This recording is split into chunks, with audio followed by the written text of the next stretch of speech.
Okay, what we have here, this is Len with In-House Plumbing. We're looking at this kitchen drain. This is a 2-bowl, so you're seeing it drain uphill. That's pretty counterintuitive. Also, that type of bend, it's actually a tailpiece made to go straight down with a slight offset, but instead what we have here is a massive offset. They turned it into a 90. And then it wasn't long enough, so they put a little coupling in the middle there. And they made another little fitting in the back. I'll switch to the other side here. Okay, so then they put a T, which is supposed to be a running T, but instead they put that T there, drop down into it. Now this is funky. Out of the garbage disposal, it does a U-turn and goes back into that T. Okay, now here's on the other side, you can see there's evidence of leaking there on the top. Okay, and at the joint. But if you notice, that top piece only slips into that about a ½ inch, just a little bit in there. That's not enough. All right, this one, hey, look at that. It actually does run downhill. That's not something you see in this place. Okay, then they stacked T's, one T on top of another T with a little extension because nothing's long enough, and that extension slips inside both pieces. So it's counterintuitive to the flow of water. Then we drop down into our trap and out. So all of that discombobulated plumbing needs to come out. Okay, now the other thing we need to do is, if you look right here, you see you got a clear hose coming out in the back there. That goes up to the air gap, which sets up here on the top towards the back there. All right, then it comes back down. Now it should go directly into the garbage disposal. So that gray hose you see right there, that's coming out of the air gap, should go directly into the disposal right here. So what it does, it drops all the way down, loops up over the P-trap. I'll switch sides again. Okay, so it looped up over the P-trap, drops down again, has to go all the way back up and into the disposal here. So what's wrong with that, you say? It's connected, it's not leaking. Well, water's leaking out of the air gap because this gray hose is a very large trap. It's full of water all the way.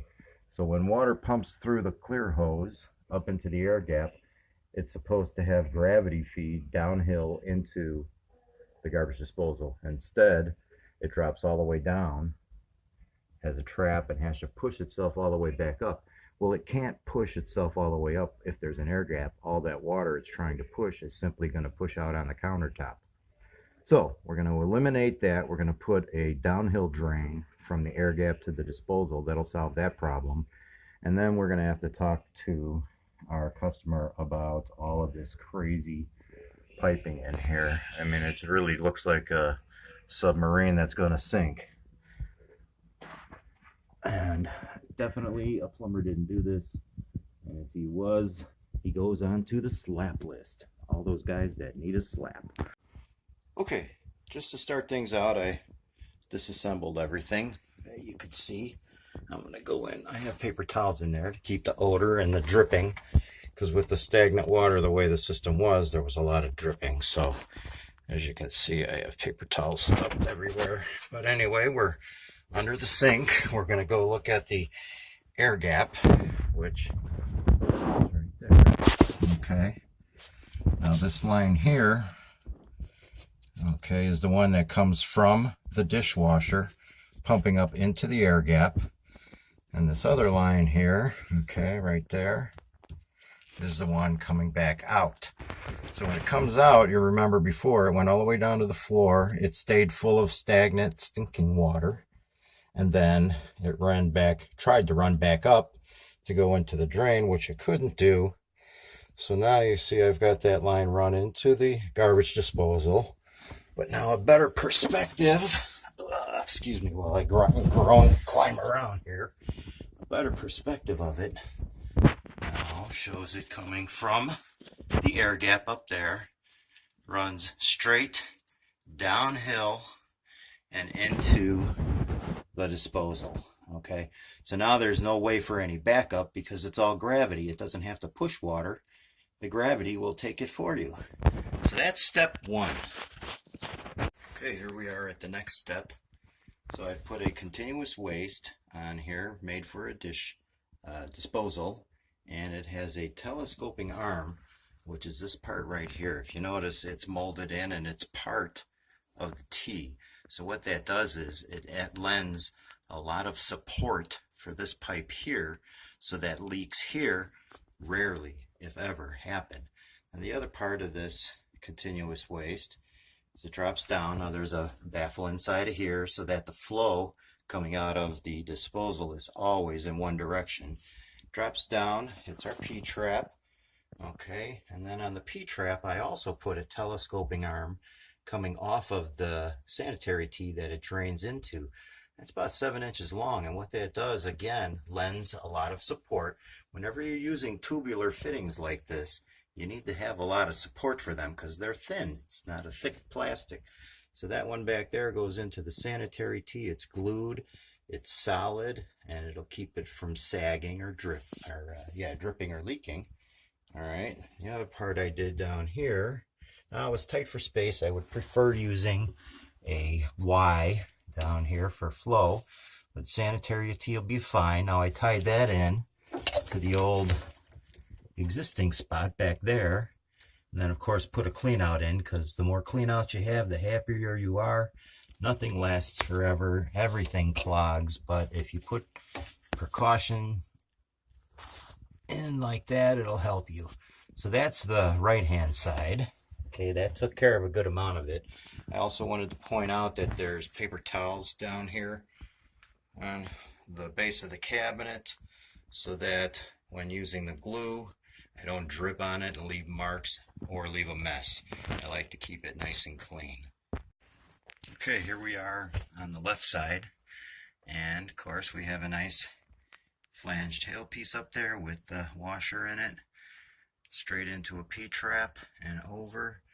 If you notice on the P-trap over there, that arm right there, that's about 4 inches long, leaving very little here. So all of the support structure is here in the hard pipe, which is glued up. Now to prevent, this is the last step, but to prevent this from being an illegal S-trap, which means down, up, and down again, right off the top of here we're going to go up and we're going to put a mechanical vent. And that'll allow air to be drawn in as the water is running past, and with the diaphragm it will close so there is no odors or leakage. And lastly, there is our mechanical vent in place. I didn't glue it. I wanted to show that it's threaded into an adapter with some Teflon tape. Not very tight because you want to have it accessible, but you also use the Teflon just to make sure that there is no leakage with air. The other thing I wanted to point out is that this here is one of the few code approved mechanical vents to be used. There's a much cheaper version, about $10 or $15 cheaper, but it's not code approved. So this will get glued in and we'll show a final shot. Alright, now we're done. So I rotated the disposal in order to pick up the drain from the air gap correctly. Runs downhill and into the side of the disposal right there. We used the continuous waste with a telescoping arm for stability into a P-trap. Also, the arm coming off of the sanitary tee back there is telescoping, if you want to call it that, but it's extended to give stability and prevent leakage. Down on the bottom there is a clean out. Should always have clean outs. Also, notice how clean the cabinet looks without all of those wires and hoses laying all over the place. On this side here, came out with a flange tailpiece, P-trap, straight into a sanitary tee, which is what it would look like technically behind the wall. If you could do a cutaway shot without the wall there, you have a P-trap going into a sanitary tee, dropping down, and out of the top you have a vent. So we put our vent in here though, just because we added a second P-trap, and I didn't want to have any siphoning problems, so we put the mechanical vent up there, also code approved.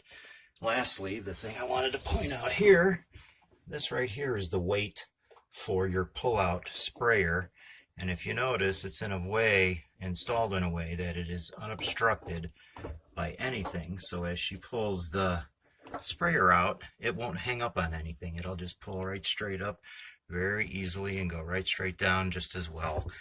And I guess the last thing was the electrical cord from the disposal. I just pulled it up over the top and wrapped it around one time on the drain there before plugging it in, and that was primarily just to clean up the floor of this cabinet here. So clean, correct, and code. That's the way to go. Alright, this is the pipe reamer. What this will do is take any burrs off of the inside of the pipe and keep the flow going well. It's made for copper, PVC, ABS. You can even use it on some kinds of steel pipe. If you see that, that all could have been on the inside of the pipe, and debris could have hung up on it. So one more time, I'll just clean the inside of the pipe, and this should always be done. Rarely is it done, but it leaves a nice bevel on the inside. It serves actually a couple of purposes. One purpose is, of course, it prevents debris from hanging up on it. Alright, but another is when you glue it together, a bead of glue forms on the inside of the bevel, giving you an even better seal.